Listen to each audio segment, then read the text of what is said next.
بسم اللہ الرحمن الرحیم نحمدہ و نصلی علی رسولہ الکریم وعلی اہل بیتہ الطیبین الطاہرین وعلی اصحابہ المتقین اما بعد۔ سورہ بقرہ کے تیسرے رکوع کے وسط میں ہم گویا پہنچ گئے اور گفتگو ہو رہی ہے قرآن مجید کے معجزہ ہونے کی۔ اس کے کچھ پہلوؤں کو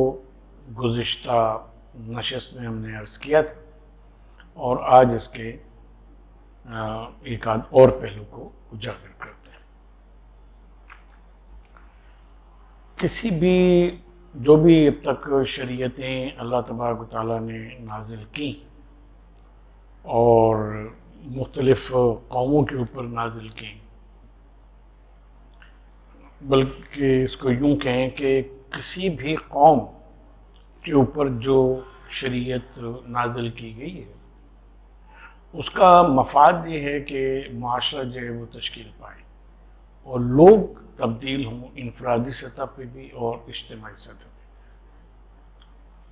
لیکن ہم یہ دیکھتے ہیں کہ جہاں تک یہودیت کا تعلق ہے یا عیسائیت کا تعلق ہے، اس وقت دنیا میں جو تین بڑے مذاہب ہیں ان میں بدھزم ہے جو سب سے بڑا ہے تعداد کے اعتبار سے، دوسرے کرسچینٹی ہے اور تیسرے نمبر پر اسلام ہے۔ اگر ہم ان کی کمیونٹیز کو دیکھتے ہیں اور یہ دیکھتے ہیں کہ اس میں معاشرے کیسے بنے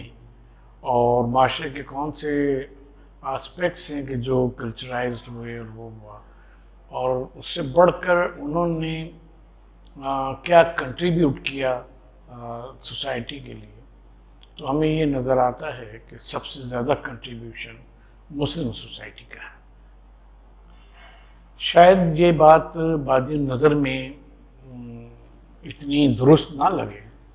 لیکن ابھی ہم اس کی تھوڑی وضاحت کرتے ہیں۔ یہ ہے کہ بدھزم کی جو تعلیمات ہیں وہ بنیادی طور کے اوپر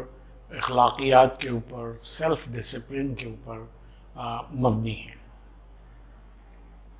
اور وہ ایک انسان کو بے ضرر انسان بناتی ہیں۔ تعلیمات کا جہاں تک تعلق ہے وہ بے ضرر بناتی ہیں کہ بھئی دوسرے کو نقصان نہیں پہنچانا ہے اور اپنے آپ کو کلچرائز کرنا ہے، ڈے بائی ڈے بہتر سے بہتر کرنا ہے، اور نروانہ حاصل کرنے کے لیے یعنی نجات حاصل کرنے کے لیے محنت کرنی ہے، کوشش کرنی ہے۔ لیکن آپ یہ دیکھیں کہ اس کے پروسیس میں، اس کا جو پروسیس بتایا گیا ہے، اس پروسیس میں بہت ساری چیزیں جنہیں ہم فلاز کہہ سکتے ہیں کہ اس میں فلاز موجود ہیں۔ مثلا نروانہ کا ایک پہلو یہ ہے کہ بھئی آپ کنسنٹریٹ کریں، اور کنسنٹریٹ کریں اس کے ساتھ ساتھ یہ کہ آپ بھوکے رہیں، پیاسے رہیں، یہاں تک کہ آپ کو نروان جو ہے وہ حاصل ہو جائے گی۔ نروان کس چیز سے حاصل ہوگی؟ دکھا سے، جو بدھا کا مین کانسیپٹ ہے، دکھا، جس کے لیے وہ 8 فولڈ پاتھ یعنی 8 پہلو راستہ تجویز کرتے ہیں۔ اور کیونکہ اس میں الٹیمیٹلی خدا کا تصور نہیں ہے، بلکہ تصور یہ ہے کہ انسان آخر میں نجات پا جاتا ہے، تو اس کے لیے ہر وہ چیز چھوڑتے جانا کہ جو انسان کی دل بستگی کا باعث بنے، اس میں کھانا پینا، ازدواجی تعلقات اور لوگوں کے درمیان معاشرے میں رہنا، ان کی ضروریات پوری کرنا، یہ ساری چیزیں شامل ہیں، تو وہ پھر دور سے دور ہوتی چلی جاتی ہیں۔ ان میں بھی بہت سارے فرقے موجود ہیں، اور ہم دیکھتے ہیں کہ مختلف علاقوں میں جہاں ان کی کنسنٹریٹڈ آبادی ہیں بدھسٹ کی، ان میں یا تو اس وقت پریکٹیکلی مذہب باقی نہیں ہے کہ لوگ سب اس پہ عمل کرتے ہوں، پیدائشی طور پہ بدھسٹ تھے، بدھسٹ ہیں۔ بعض علاقوں میں جہاں کیا جاتا ہے، پریکٹس کیا جاتا ہے، بعض پریکٹسز کی جاتی ہیں، تو یوگا وغیرہ کی اور مختلف آسن اختیار کیے جاتے ہیں، تو اس میں ساری ارتکاز توجہ کی بات ہے، اور اس میں وہ یہ ہے کہ بھئی ہمیں نروانہ حاصل کرنا ہے دکھوں کے مقابلے میں۔ جب انسان کو کوئی دکھ نہ رہے تو گویا وہ نجات پا جائے۔ تو ان میں آپس میں پھر بہت چپلش رہتی ہے اور یہ آپس میں لڑتے بھی ہیں، ایک دوسرے کو قتل بھی کرتے ہیں۔ وہی جو انسان کی انسٹنکٹ ہے کہ اپنی جو ڈسپلن ہے، اپنی کمیونٹی جو ہے اس کو اوپر لانے کے لیے اور اس کو بہتر سمجھنا اور اس کے مقابلے میں دیگر کمیونٹیز کو برا سمجھنا یا کمتر سمجھنا، تو وہ چیزیں جو ہیں وہ بدھزم میں بھی داخل ہیں۔ اور بدھزم کے نام کے اوپر اخلاقیات تو ترقی کرتی ہے، اخلاقیات بھی اس حد تک کہ جس کو وہ اخلاقی قدریں کہتے ہیں، وہ بھی دکھ سے نجات پانے کے لیے۔ باقی یہ کہ جہاں تک کنٹریبیوشن کا تعلق ہے سوسائٹی کی طرف، تو بدھسٹ کا کوئی بدھزم کا کوئی کنٹریبیوشن، ابھی ہم تھوڑی سی اس کی اور وضاحت کریں گے۔ اسی طرح سے آپ کرسچینٹی کو دیکھ لیے کہ جو دوسرا بڑا مذہب ہے دنیا میں، ایک تو ان میں بھی فرقے ہیں، اور فرقوں کے ساتھ ساتھ پھر یہ ہے کہ فرقے تو مسلمانوں میں بھی ہیں، فرقوں کے ساتھ ساتھ یہ ہے کہ ان کی جو تھیولوجیز ہیں وہ ایک دوسرے سے بہت زیادہ مختلف ہیں، اور ان میں بھی تصور یہ ہے الٹیمیٹ نجات کا، ریڈیمشن کا، کہ جو بلیو کرتا ہے کہ حضرت مسیح علیہ السلام تشریف لائیں گے اور وہ کنگڈم آف گاڈ کو کریٹ کریں گے،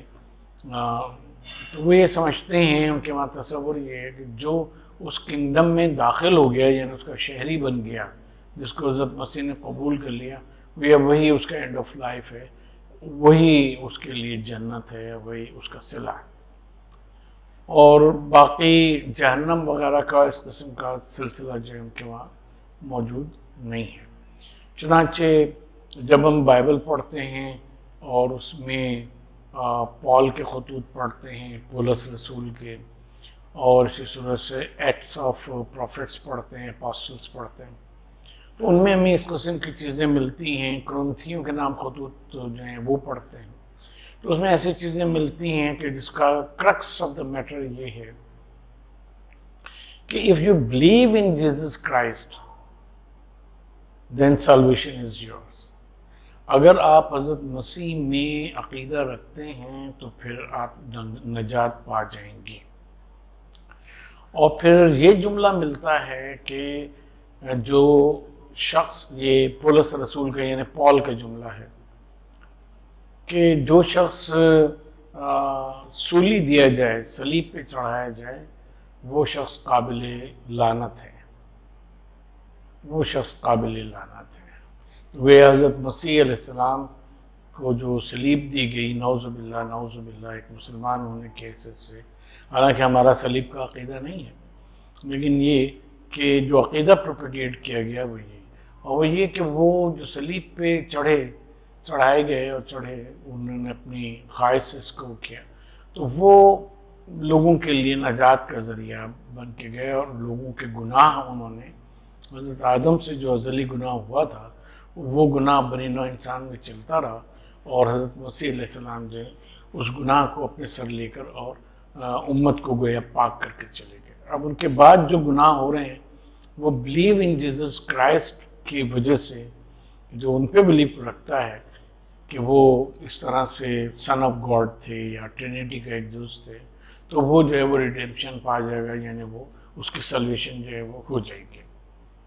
تو اس کو اگر مد نظر رکھیں تو اس قسم کی جتنی فلاسفیز ہیں وہ سب انسان کو گناہ کے اوپر، یا آپ یوں کر لیں کہ غلطیوں کے اوپر جرأت دیتی ہیں کہ ہم جو کچھ بھی زندگی میں کر لیں گے کوئی اس سے فرق نہیں پڑے گا، حضرت مسیح ہماری شفاعت کر دیں گے، حضرت مسیح علیہ السلام جو ہیں ان پہ ہم بلیو رکھتے ہیں، اس بات پہ بلیو رکھتے ہیں کہ ان کے کنگڈم جو ہے وہ آئے گی، جیسا کہ جو میتھیو میں، گاسپل آف میتھیو میں پہاڑی کا واز ہے، اس کے چھٹے چیپٹر میں جو دعا آتی ہے جو وہ ابا کے نام سے مشہور ہے، وہ فادر کے نام سے، تو اس میں یہی ہے کہ کنگڈم آف گاڈ جو ہے وہ کریٹ ہو، وہ بنے، اور اے خدا آج کی روٹی جو ہے وہ ہم کو دے دے اپنے کرم سے، آج کا دن تیرا دن ہے۔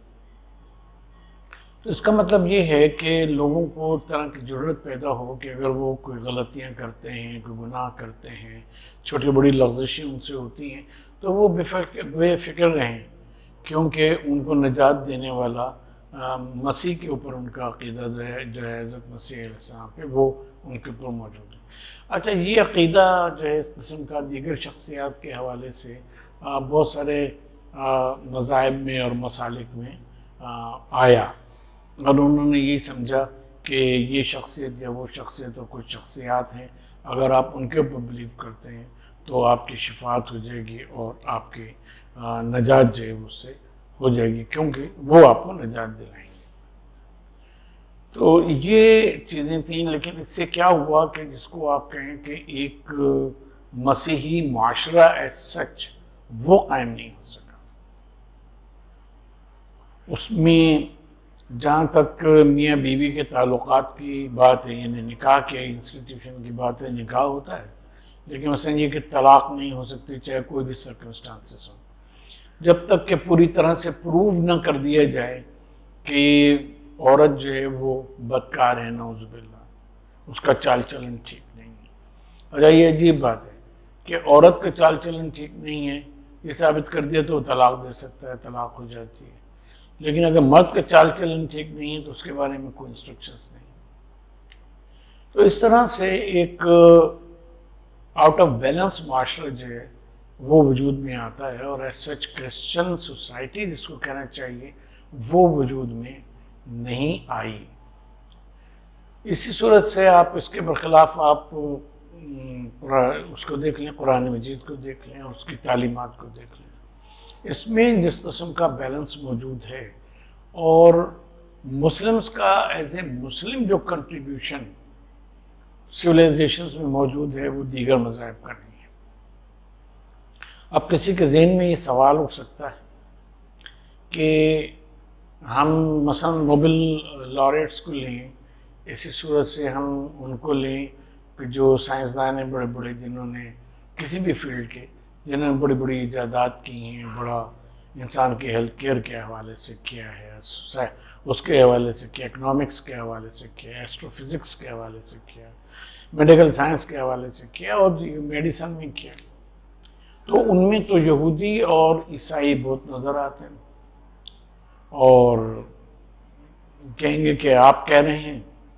کہ ان کا بحثیت عیسائی کے اور اس کے یہودی کے کوئی کنٹریبیوشن نہیں ہے۔ مسئلہ یہ ہے کہ بحثیت عیسائی اور یہودی کے یا بدھسٹ کے کوئی کنٹریبیوشن نہ ہونے کے معنی یہ ہیں کہ کیا اس بات پر غور کیا جائے کہ کیا ان لوگوں نے یہ جو سارے کام کیے وہ مذاہب کی تعلیمات سے متاثر ہو کے کیے؟ کیا ان کے مذہب نے ان کو اس بات کے اوپر برانگیختہ کیا، ابھارا کہ یہ کائنات کے اوپر اس طرح سے ریسرچ کریں اور آگے بڑھیں؟ تو اس کا جواب واضح طور پہ نفی میں ہے۔ کسی کا یہودی سائنسدان ہونا، کسی کا عیسائی سائنسدان ہونا، کسی کے یہاں تک کہ ہم یہ کہیں گے مسلمان سائنسدان ہونا بھی مذہب کو کریڈٹ نہیں جاتا۔ مذہب کا کریڈٹ اسی وقت جائے گا کہ جب کوئی سائنسدان جو ہے اپنے مذہب کی تعلیمات اور مذہب سے متاثر ہو کر اس کام کو کر رہا ہو، تب کہا جائے گا کہ ہاں یہ مذہب کا کنٹریبیوشن ہے ٹورڈز سائنس اور towards development of the society. Otherwise آپ اس کو مذہب کا کنٹریبیوشن نہیں کہہ سکتے، وہ انڈیویجول کنٹریبیوشنز ہیں کہ جو کیے گئے۔ اب آپ اگر مسلمان سائنسدانوں کو دیکھیں کہ جو بنو امیہ کے دور میں، بنو عباس کے دور میں، پھر اس کے بعد کے ادوار میں ہوئے، جن میں بڑے بڑے سائنسدان اور گزرے ہیں، ان کے نام آتے ہیں کتابوں میں، اور جارج شارٹن نے بڑی تفصیل سے ان کا ذکر کیا ہے، بتایا کہ مسلم کنٹریبیوشن ٹورڈز سوسائٹی اور سائنسز کیا ہے۔ تو ان کو آپ دیکھیں گے کہ وہ اپنی کتابوں میں، چاہے طب کی کتابیں ہوں، چاہے جغرافیہ کی کتابیں ہوں، اور اس میں باقاعدہ وہ قرآنی آیات اور احادیث کو کوٹ کرتے ہیں، کیونکہ قرآن کہتا ہے کہ وَسَخَّرَ لَكُم مَا فِي السَّمَاوَاتِ وَمَا فِي الْأَرْضِ۔ زمین اور آسمان کو میں جو کچھ ہے وہ تمہارے لیے مسخر کر دیا ہے، یعنی تم ان کو سبڈیو کر سکتے ہو، تم ان سے کام لے سکتے ہو۔ اسی صورت سے یہ کہا کہ اختلاف لیل نہار میں تمہارے لیے نشانی ہے، دن کے آنے جانے میں تمہارے لیے نشانی ہے۔ یہ جو بہتا پانی ہے اس میں ہم نے یہ خزانے رکھے، گھونگے رکھے، سیپیاں رکھی، طرح طرح کے ہم نے اس میں جانور پیدا کیے، مچھلیاں ہزاروں قسم کی پیدا کی، ان پہ تم غور کیوں نہیں کرتے؟ اس کا پرندوں کا ذکر ہے کہ پرندوں کو کون روکے رکھتا ہے ہوا میں؟ پرندوں کو کون روکے رکھتا ہے؟ یہ صرف رحمان کی ذات ہے کہ ان کو روکے رکھتا ہے ہوا میں، ورنہ ان میں تو طاقت نہیں تھی۔ تو یہ سبق دیا کہ تم ایسی چیزیں بنا سکتے ہو کہ وہ ہوا میں ٹھہری رہیں یا ہوا میں پرواز کرتی رہیں اور کرتے رہیں۔ پھر ان کا گوشت جو ہے وہ انسان کے لیے حلال قرار دیا، بیشتر جانوروں کا جو ٹیلن سے کھاتے ہیں کرتے ہیں ان کا گوشت حرام قرار دیا، یا جو مردار کھاتے ہیں۔ تو اس طرح سے آپ یہ دیکھیں کہ تسخیر کائنات کی جہاں تک بات ہے اور زمین کے اوپر جو چیزیں ہیں ان کی بات ہے، یا زمین کے اندر جو خزائن موجود ہیں ان کی جہاں قرآن اور حدیث بات کرتے ہیں، تو اب مسلمان جب ان کو پڑھ کر اور سائنس کے میدان میں تحقیق کے لیے نکلتا ہے تو ہم کہہ سکتے ہیں کہ یہ کنٹریبیوشن آف ریلیجن ہے ٹورڈ سائنس اینڈ سویلائزیشن۔ تو تینوں بڑے مذاہب میں صرف اسلام میں اس قسم کی تعلیمات موجود ہیں، اور اسلام انسان کو اس طرف راغب کرتا ہے۔ تو قرآن مجید کا یہ ایک اور معجزانہ اسپیکٹ ہے کہ جو باقی کتابوں میں، باقی اسلامی کتابوں میں یا مذہبی کتابوں میں ہمیں نہیں نظر آتا۔ تو اس طرح سے قرآن مجید کی اس کی جہتیں ہیں اس کے معجزہ ہونے کی۔ ایک جہت کی طرف اور توجہ دلائیں اور پھر اس کے بعد ہم آگے بڑھتے ہیں کہ جو لوگ قرآن مجید کو عربی میں براہ راست اس کی ساری ڈیلیکیسیز اور انٹریکیسیز کے ساتھ نہیں سمجھ سکتے، وہ ترجمہ پڑھتے ہیں۔ ایک عام آدمی، ایک میٹرک پاس شخص، ایک بی اے پاس شخص، ایک بی ایس سی پڑھا ہوا شخص، ٹھیک ہے، یہ لوگ جب قرآن پڑھتے ہیں تو ان کو لگتا ہے کہ قرآن مجید ان کے لیول کی بات کر رہا ہے، اور یہ وہی جو ہے وہ ان کے لیول کی بات کر رہی ہے۔ اور جب اس سے زیادہ ہائر کوالیفیکیشن کا شخص جو ہے وہ قرآن پڑھتا ہے تو وہ حیران ہوتا ہے کہ یہ تو اس کے لیول کی بات کر رہا ہے۔ چنانچہ کتنے سائنسدان ایسے ہیں مختلف فیلڈز کے جنہوں نے قرآن کے اوپر، قرآن کے سائنسی پہلو کے اوپر اور اس کے اوپر کتابیں لکھی، جیسے مشہور ہوئی کتاب فرانسیسی جو آتھر تھا موریس بوکائے سائنسدان، اس کی بائبل قرآن اینڈ سائنس کے اس سے، کہ وہ بتاتا ہے حیرت انگیز طور کے اوپر بائبل کے بیانات نہیں، قرآن کے بیانات جو ہیں وہ سائنس کے قریب ہیں۔ اسی طرح ترکی کے بعض سائنسدان ہیں جنہوں نے کتابیں لکھی ہیں، اب تو بہت ساری کتابیں اس پہلو سے آ گئی ہیں بازار میں، لوگ پرنٹڈ موجود ہیں کہ لوگ اس کو پڑھتے ہیں اور کرتے ہیں۔ تو جب سائنسدان اس کو پڑھتا ہے تو وہ اس لیول کی بات کرتا ہے۔ ایک اور کتاب جس کا ہم نے ترجمہ کیا اور اس پہ حاشیہ بھی لکھا، وہ دی امیزنگ قرآن کے نام سے وہ کتاب چھپی، اور اس کا ہم نے ٹیلر کی کتاب ہے، اس کا ہم نے ترجمہ کیا، گیری ملر کی کتاب ہے سوری، اس کا ہم نے ترجمہ بھی کیا اور اس کے اوپر حواشی بھی لکھے، وہ شائع ہوئی۔ تو گیری ملر نے اپنا لیکچر یہاں سے شروع کیا ہے کہ وہ قرآن اس نے پڑھا اور ایک جگہ پہ پہنچا کہ جہاں اس نے یہ دیکھا کہ قرآن بات کر رہا ہے سمندر میں طوفان آنے کی اور رات کے وقت موجوں کی، کہ موجوں ایک کے اوپر ایک جو ہیں وہ اٹھ رہی ہیں، ایک کے اوپر ایک چڑھی جاتی ہیں، اور اس میں ظلمات ہیں یعنی اندھیرا ہے، اور اس میں سے مثلا کشتی جو ہے وہ جہاز جو ہے وہ چلا آ رہا ہے وہ ہے۔ تو اس نے حیران ہو کے اپنے ساتھیوں سے پوچھا کہ تم میں سے کسی کو معلوم ہے کہ محمد صلی اللہ علیہ وآلہ وسلم جو تھے، ہم صلی اللہ علیہ وآلہ وسلم کہہ رہے ہیں، ظاہر ہے اس نے تو نہیں کہا کہ محمد نے کبھی دریا میں رات میں کشتیوں میں سفر کیا ہے؟ انہوں نے کہا نہیں، محمد نے تو ایسا کوئی سفر نہیں کیا، وہ تو مکے میں رہتے تھے یا مدینے میں، اونٹ پہ سفر کرتے تھے، ایک جگہ سے دوسری جگہ جاتے تھے۔ کہیں جو کیفیت اس میں بیان کی گئی ہے وہ صرف وہ شخص کر سکتا ہے جس کو اس قسم کے طوفان کا ایکسپیرینس ہوا ہو، اس نے بارہا اس طرح سفر کیا ہو، تبھی وہ اس کیفیت کو بتا سکتا ہے، کیونکہ جس نے سفر نہیں کیا وہ کیا جانے کہ کس طرح سے موجیں جو ہیں ایک کے اوپر ایک آتی ہیں اور ایک سے ایک اوپر اٹھتی ہیں۔ تو یہاں سے پھر اس کو کویسٹ ہوئی کہ وہ یہ دریافت کرے کہ قرآن مجید اور نبی پاک صلی اللہ علیہ وآلہ وسلم کی زندگی کتنی معجزانہ ہے۔ تو چنانچہ اس نے پھر قرآن مجید کا مطالعہ اس نقطۂ نظر سے شروع کیا، رسول اللہ صلی اللہ علیہ وآلہ وسلم کی سیرت کا مطالعہ جو ہے وہ اسے شروع کیا، اور پھر اس نے کتاب لکھی، اس کے بنیادی طور پہ لیکچرز کا مجموعہ ہے جس کا ترجمہ اس حقیر نے کیا، اس کے اوپر حواشی بھی لکھے۔ تو اس طرح سے بہت آپ کو سائنسدان ملیں گے کہ جو پھر قرآن مجید سے انسپائر ہو کے انہوں نے سائنس پہ کام کیا ہے۔ وہ کیا عثمان بکر کی کتاب ہے، ملیشین عالم ہیں، بہت بڑے اسکالر، ریسرچ اسکالر، ان کا کتاب کا نام ہے توحید اینڈ سائنس۔ بہت ہی زبردست کتاب ہے جس میں انہوں نے بتایا ہے کہ بھئی کس طرح سے مسلمز انسپائر ہوئے، اور آج بھی سائنس سے، کائنات سے انسپائر ہو کے، سائنس سے انسپائر ہو کے، توحید سے انسپائر ہو کر، قرآن سے انسپائر ہو کے ایک توحید کی طرف اور اس کی طرف بڑھا جا سکتا ہے، اور ایک نیا علم کلام جو ہے وہ دریافت کیا جا سکتا ہے اور اس کو لکھا جا سکتا ہے، کوائن کیا جا سکتا ہے۔ تو اس طرح سے قرآن مجید جو ہے، جو جیسا ہم نے عرض کیا کہ ایک نچلی سطح کے شخص سے، ایک عام قاری سے، اس کی سطح پہ آ کے بات کرتا ہے، اور ایک ذرا اس سے اونچا ہو تو اس کی سطح پر، ایک عالم کی سطح کے اوپر چلا جائے تو عربی زبان کی گہرائیوں میں اور محاوروں کی بندشوں میں، اور اس میں ہی وہ کھو جاتا ہے، ساری زندگی لگا رہتا ہے اور ایک ایک لفظ کو حل کرتا ہے کہ یہ یہاں یوں کیوں ہے اور یہاں یوں کیوں ہے۔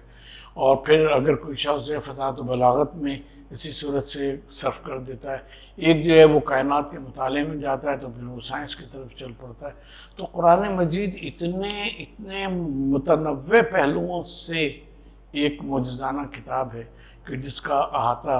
ایک آدھ نشست میں نہیں کیا جا سکتا۔ تو اب قرآن مجید کہتا ہے کہ وَإِن كُنتُمْ فِي رَيْبٍ مِّمَّا نَزَّلْنَا عَلَىٰ عَبْدِنَا فَأْتُوا بِسُورَةٍ مِّن مِّثْلِهِ وَادْعُوا شُهَدَاءَكُمْ إِن كُنتُمْ صَادِقِينَ وَإِن لَمْ تَفْعَلُوا فَلَن تَفْعَلُوا، نہ تم کبھی ایسا کر سکے ہو، نہ تم آئندہ ایسا کر سکو گے۔ فَاتَّقُوا النَّارَ الَّتِي أُعِدَّتْ لِلْكَافِرِينَ، تو پھر اپنے کو بچا کے رکھو اس جہنم سے کہ جو تیار کی گئی ہے ان لوگوں کے لیے کہ جو اللہ کی ہدایت سے کفر کرنے والے، منہ موڑنے والے، اس کو جھٹلانے والے ہیں، أُعِدَّتْ لِلْكَافِرِينَ۔ تو اس طرح سے قرآن مجید ہمیں ایک معجزانہ حیثیت سے سامنے آتا ہے۔ پھر انشاءاللہ قرآن مجید کے معجزہ ہونے پہ بھی بہت ساری آیات آ رہی ہیں، تو باقی پہلوؤں پر ہم اس وقت گفتگو کریں گے۔ اس سے جو اگلی آیہ مبارکہ ہے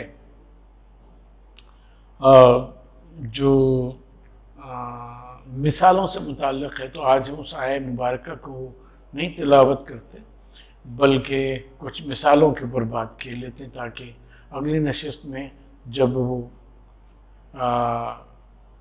ان اللہ لا یستحیی ان یضرب مثلا ما بعوضۃ فما فوقها علی آیہ مبارکہ کی تفہیم کی کوشش کریں تو اس وقت اس کو سمجھنا آسان ہو۔ تو پہلے ہم مثالوں کی بات کر لیتے ہیں، کیونکہ پچھلے رکوع میں، دوسرے رکوع میں اور تیسرے رکوع کے شروع میں بھی مثالوں کی بات ہوئی۔ عربی زبان میں کاف جو حرف ہے یہ مثال کے لیے استعمال ہوتا ہے، جیسے آیا او کسیبن، کہ ان مثال ہے، جیسے کہ مثال ہے ایک برستے بارش کی، تیز میںہ کی مثال ہے۔ لیسا کمثلہ ہی شے، اس کی مثل کوئی شے نہیں۔ تو یہ جو کاف ہے یہ بنیادی طور پہ مثال کے لیے استعمال ہوا کرتا ہے۔ تو پہلے دو مثالیں جو ہیں وہ بیان ہو چکی. ایک آگ جلانے والے کی مثال، اور اس کے ساتھ ساتھ مثال بیان ہوئی کہ جب ماحول ہو، جو اس کے ارد گرد کا ماحول ہوتا ہے وہ روشن ہو جاتا ہے تو اس میں چل پڑتا ہے، اور جب ظلمات گھیر لیتے ہیں تو اس میں وہ رک جاتا ہے. پھر یہ کہا گیا منافقین کے لیے، یا پھر یہ کہ ہدایت کی بارش برستی ہے تو اس کی راہ میں جو مشکلات آتی ہیں اس سے وہ ڈر جاتا ہے اور اس کو موت کا خوف ہو جاتا ہے. تو یہ سب مثالیں دینے کے بعد اور پھر کچھ کنکلوژن نکالنے کے بعد اللہ تبارک تعالیٰ پھر مثال کی طرف آتا ہے. ان اللہ لا یستحیی ان یضرب مثلا بعوضۃ وما فوقہا. تو اس کو قرآن مجید میں مثالیں کیوں بیان کی گئی ہیں، تو تھوڑا سا اس پہ بات کر لیتے ہیں، پھر اگلی نشست میں انشاءاللہ آیہ مبارکہ پہ بات کریں گے. مثال ہمیشہ اس لیے دی جاتی ہے کہ انسان کا ذہن، اور ہمیشہ اسی چیز سے دی جاتی ہے کہ انسان کا ذہن جس سے قریب ہو اور اس کو بیان کرنے سے وہ فوراً وہاں تک مطلب تک وہ پہنچ جائے. مثال ہمیشہ ایسی چیز کی دی جاتی ہے. جیسا کہ ہم نے قرآن مجید کے بارے میں یہ بات عرض کی کہ اس کے مضامین، اس میں جو عرب کے مضامین تھے وہ زیادہ تر مشاہدات کے اوپر تھے، اور اس میں ظاہر ہے کہ جانوروں کی بھی مثالیں ہیں، جیسے اونٹ کی مثال آئی ہے، دوڑتے گھوڑوں کی مثال آئی ہے، اس سے نکلتی ہوئی چنگاریوں کے، ان کے سموں سے نکلتی ہوئی چنگاریوں کی مثال آئی ہے، اونٹ کی مثال آئی ہے، اور اس طرح سے. تو اس آیہ مبارکہ میں مچھر کی مثال آئی ہے. اس سے پہلے جو دو مثالیں آئی ہیں وہ بھی کائنات سے متعلق ہیں، بارش سے متعلق ہیں اور دیگر چیزوں سے، یا نبات سے متعلق ہیں، زراعت سے متعلق ہیں. تو ان سب سے اہل عرب واقف تھے، اس لیے یہ مثالیں دی گئیں. اور جب یہ مثالیں ان کو دی گئیں تو اس کا نتیجہ یہ ہوا کہ ان کے ذہن فوراً مطلب تک پہنچ گئے کہ اچھا اللہ تبارک تعالیٰ یہ سمجھانا چاہتا ہے. تو مثال بنیادی طور کے اوپر خود مطلوب نہیں ہوتی، بلکہ مثال کے ذریعے سے جس مضمون تک ذہن پہنچانا ہوتا ہے وہ مطلوب ہوا کرتی ہے. اس کو دیکھا جاتا ہے کہ اللہ تبارک تعالیٰ اس میں کہنا کیا چاہتا ہے. ٹھیک ہے، جیسے ہمارے اردو میں محاورہ ہے کہ اونٹ جب پہاڑ کے نیچے آئے گا تب اسے پتہ چلے گا. تو اس کا مطلب یہ نہیں ہوتا کہ وہ پہاڑ میں دب جائے گا جب پتہ چلے گا. پہاڑ کے نیچے آئے گا کا مطلب یہ ہے کہ پہاڑ کیونکہ قد میں اس سے اونچا ہوتا ہے، تو جب تک وہ پہاڑی راستے پہ نہیں آتا تو وہ سوچتا ہے کہ میں سب سے اوپر ہوں، اونچا ہوں. اور جب پہاڑ کے اس میں آتا ہے تو دیکھتا ہے کہ مجھ سے تو کہیں گنا اونچا ہے، پہاڑ ہے موجود. تو مطلب یہ کہ وہ ریئلائز کرتا ہے. تو یہ مثالیں جو ہیں وہ ریئلائز کرنے کے لیے دی جاتی ہیں. قرآن مجید میں چونٹی کا بھی ذکر ہے، قرآن مجید میں مچھر کا بھی ذکر ہے، جیسے اگلی آیہ مبارکہ میں آتا ہے. تو ان مثالوں کو ان کے سیاق و سباق میں سمجھنے کی ضرورت ہے. اور بیشتر مثالیں جو ہم دیکھتے ہیں کہ قرآن مجید میں بیان ہوئی ہیں، جن کا اپنی اپنی جگہ کے اوپر ذکر آئے گا، وہ یا تو توحید کو سمجھانے کے لیے آئی ہیں، یا اللہ تبارک تعالیٰ کی خلقت کو اور تخلیق کو اس کو سمجھانے کے لیے آئی ہیں، یا پھر دین کو سمجھانے کے لیے بیان ہوئی ہیں. جیسے قرآن مجید میں مثال آئی ہے کہ مکھی کی مثال دی گئی ہے کہ مکھی ہے، تم دیکھتے ہو کتنے چھوٹے سے جانور ہے مکھی، اور یہ لوگ جن کو تم پکارتے ہو یہ تو مکھی کو بھی بنانے پہ قادر نہیں ہے. اور مکھی کو بنانا تو دور کی بات ہے، اگر مکھی ان سے کچھ چھین کر لے جائے تو یہ اس کو بھی واپس نہیں لا سکتے. مثلاً آپ کوئی چیز کھا رہے ہیں، کھانا کھا رہے ہیں، آپ کوئی گلاب جامن یا جلیبی آپ کے ہاتھ میں، مکھی اس پہ بیٹھی ہے، آپ نے یوں کر کے کیا، اب اس میں سے جو مٹھاس اس نے پیروں میں اور اپنے منہ میں لے لی، جو اس کے لگ گئی، وہ آپ اس کو لاکھ کوشش کریں آپ اس کو واپس نہیں لا سکتے. ٹھیک ہے، تو اللہ تعالیٰ کہتا ہے کہ ضعف الطالب و ضعف المطلوب، یعنی نتیجہ یہ دیا کہ طلب کرنے والا بھی ضعیف ہے اور جو مطلوب ہے جو چیز وہ بھی ضعیف ہے. تو اس طرح سے اللہ تعالیٰ جو مثالیں دیتا ہے تو وہ آپ کے ذہن کو حقیقتوں تک منتقل کرنے کے لیے ہوتی ہیں. وما علینا